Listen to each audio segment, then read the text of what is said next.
Now we have the people who have fear of Allah, al-khashi'een.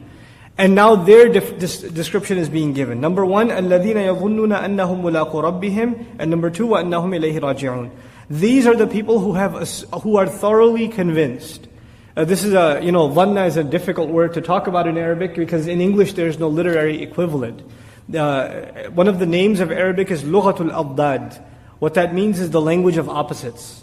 It's the language of opposites. And you would say, well, every language has opposites. What's so special about Arabic? In Arabic, the crazy thing is there are some words that mean their own opposite too. So they'll have a word and they can use it for one meaning and they can use it for the exact opposite meaning. So this is, ism al-dhid. This is the ism, the noun that has the opposite inside of it. And this, some linguists argue that this is because of the contradiction of Arab life.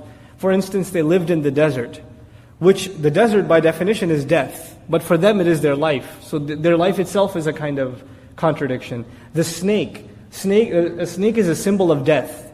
When you see a snake, pretty much you should think, I'm going to get killed.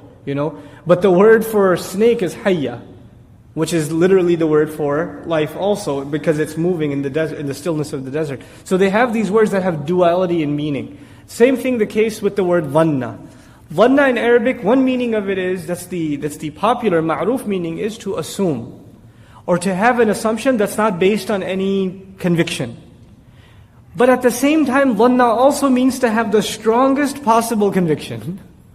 It's both meanings at the same time. Here it's the latter meaning that's being used. Those who are thoroughly convinced, they are absolutely convinced, they have the strongest unflinching conviction, أَنَّهُمْ مُلَاقُو رَبِّهِمْ, that they are to meet with their master. And the use of a noun here, in English I don't have a choice but to use a verb. When I say they will meet their master, or they are going to meet their master, or they are once to meet their master. But mulaq is the one who meets, it's a noun. And what this alludes to is that they are convinced this is a fixed part of their life. There's no way around it. They will have to meet their master. وَأَنَّهُمْ إِلَيْهِ رَاجِعُونَ. And it is only to Him that they will be returned. Now that this first passage is done, you can call this first passage positive reinforcement for Bani Israel. There are two kinds of reinforcement, right? You know this if you have children. There's positive reinforcement and there's negative reinforcement.